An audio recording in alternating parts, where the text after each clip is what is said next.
Satu teladan lebih berdampak daripada 1000 nasihat. Nah, saudara, salahlah kalau kita sebagai umat Allah tidak mengikuti teladan yang sempurna dari Yesus Kristus Putra Allah yang turun dari surga. Nah, saudara, keliru kita kalau tidak meneladani kehidupan Tuhan Yesus. Dia sebagai manusia, dia memberikan teladan. Ketika dia menjadi manusia, dia bukan datang dengan kekuatan supernaturalnya saja. Dia mengosongkan dirinya untuk dirinya sendiri. Tuhan Yesus tidak pernah membuat mujizat untuk dirinya sendiri. Tuhan Yesus tidak pernah menggunakan mujizat untuk menolong dirinya sendiri dari berbagai macam pencobaan, dari berbagai macam penganiayaan. Tetapi dia mengosongkan dirinya supaya sama dengan saudara. Kenapa? Supaya dia bisa merasakan bagaimana penderitaan saudara dan saya melewati hidup dalam dunia ini. Yang kedua, dia memberikan teladan bagi kita, sehingga firman Allah itu akan hidup di dalam kita karena teladan Yesus. Amin. Nah, saudara, itu sebabnya teladan ini sangat luar biasa. Mari kita hidup dalam kebenaran teladan Yesus. Sebab aku telah memberikan suatu teladan kepadamu, supaya kamu juga berbuat sama seperti yang telah aku perbuat kepadamu. Nah, saudara, Yesus sendiri juga mengingatkan kita supaya kita juga meneladani kehidupannya, karena kehidupannya itulah sempurna. Dan saya ingin katakan kepada saudara, walaupun hidup Kristus sebagai manusia di bumi cuma tergolong singkat, kalau kita lihat dia cuma 33 tahun umurnya. Nah, singkat banget, masih sangat muda. Tetapi bukan masalah itu yang membuat hidupnya berdampak. Itu bukan masalah berapa lama dia hidup, tetapi apa yang diperbuat di dalam kehidupan Tuhan Yesus.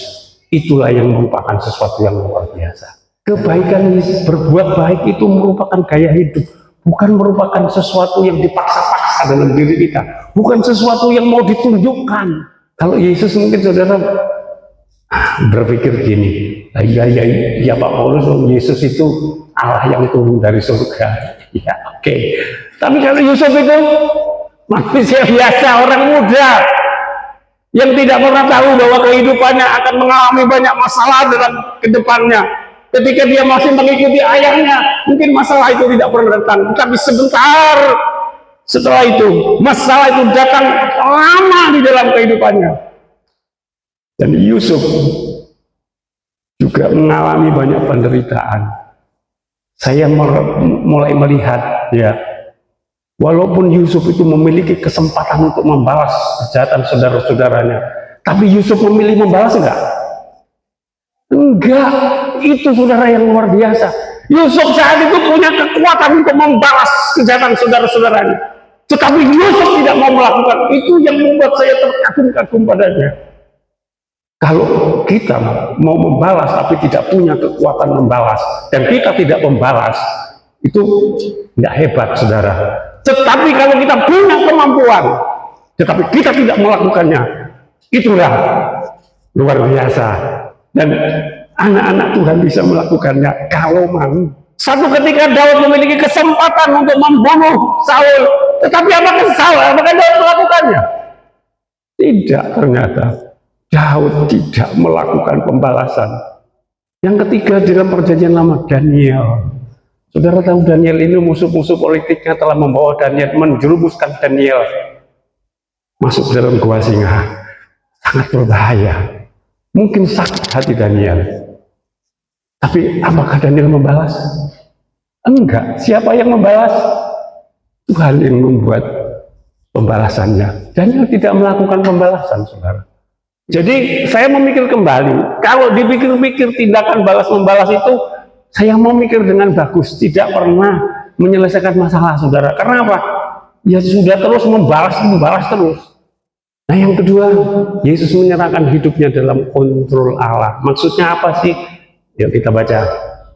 Maka ia maju sedikit, lalu sujud dan berdoa, katanya, "Ya Bapakku, jikalau sekiranya mungkin, biarlah cawan ini lalu daripadaku, tetapi janganlah seperti yang ku kehendaki, melainkan seperti yang engkau kehendaki.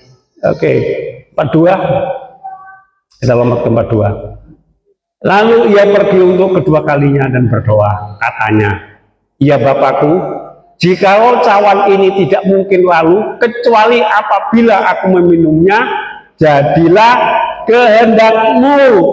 Saudara, Yesus tahu kalau hidupnya bakal menikmati segala sesuatu yang sangat pahit dalam hidupnya. Dia harus melewati salib, penderitaannya yang luar biasa sebagai manusia. Misalnya saya tahu 2 hari lagi saya akan ketabrak mobil tapi gak mati, tapi kaki tangan saya patah semua, akhirnya saya lumpuh. Kira-kira sebelum kejadian itu saya bisa mati dulu. Kenapa? Karena saya tahu lebih dulu. Jadi itu berat. Rencana Allah itu tidak pernah salah, walaupun Yesus harus melewati salib sebagai manusia, tetapi itu tidak salah rencana Allah. Nah, saudara, seringkali kita juga mengalami hal-hal yang serupa. Kita selalu menyalahkan orang lain, kita selalu menyalahkan keadaan. Tapi saya ingin katakan kepada saudara, kehidupan saudara ada dalam kontrol Allah. Semua itu untuk membuat hidup kita menjadi luar biasa. Kita harus percaya akan pribadinya, bahwa Allah itu baik. Allah itu baik kalau membuat kita sukses. Loh, kan? Allah itu baik kalau tubuh kita sehat, nggak sakit. Allah itu baik kalau semuanya running well. Artinya semua berjalan lancar, semua berjalan tanpa masalah, semua berjalan dengan sangat baik. Orang Kristen kami mengatakan, mungkin dia bisa berjingkrak-jingkrak. Allah itu baik, sangat baik. Ada lagunya, Allah itu baik, sungguh baik bagiku. Wah, itu semangat dia menyanyikan lagu seperti itu, saudara. Tetapi ketika masalah datang, dia kehilangan Allah yang baik itu. Oleh sebab itu kenapa saya ingin mengajak saudara meneladani Kristus. Tuhan itu baik, apapun yang Tuhan izinkan terjadi, ada ucapan syukur dalam kehidupan kita. Amin. Jadi kalau Tuhan izinkan hidup kita melewati banyak hal, percayalah untuk kebaikan saudara dan saya. Amin.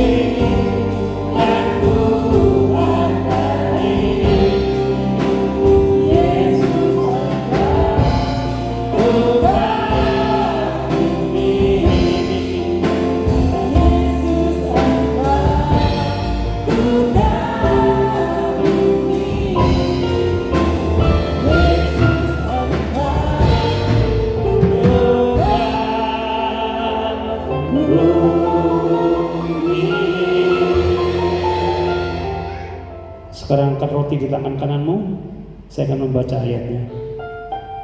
Dan ketika mereka sedang makan, Yesus mengambil roti, mengucap berkat, memecah-mecahkannya, lalu memberikannya kepada murid-muridnya dan berkata, ambillah, makanlah, inilah tubuhku.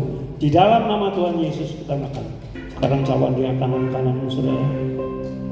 Sesudah itu ia mengambil cawan, mengucap syukur, lalu memberikannya kepada mereka dan berkata, minumlah kamu semua dari cawan ini, sebab inilah darahku, darah perjanjian yang ditumpahkan bagi banyak orang untuk pengampunan dosa. Akan tetapi aku berkata kepadamu, mulai dari sekarang aku tidak akan minum lagi hasil pokok anggur ini, sampai pada hari aku meminumnya, yaitu yang baru bersama-sama dengan kamu dalam kerajaan Bapakku. Di dalam nama Tuhan Yesus kita minum.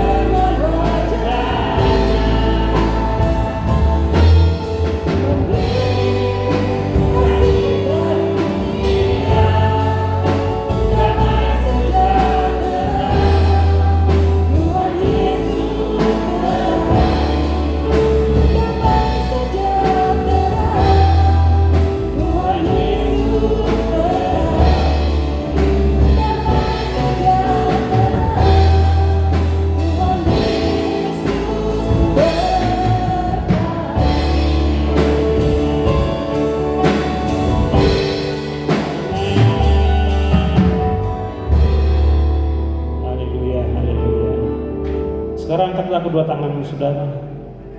Pulanglah dengan damai sejahtera Allah yang melimpah-limpah. Dan kekuatan Allah yang melimpah-limpah tetap akan menopang kehidupan saudara dan saya.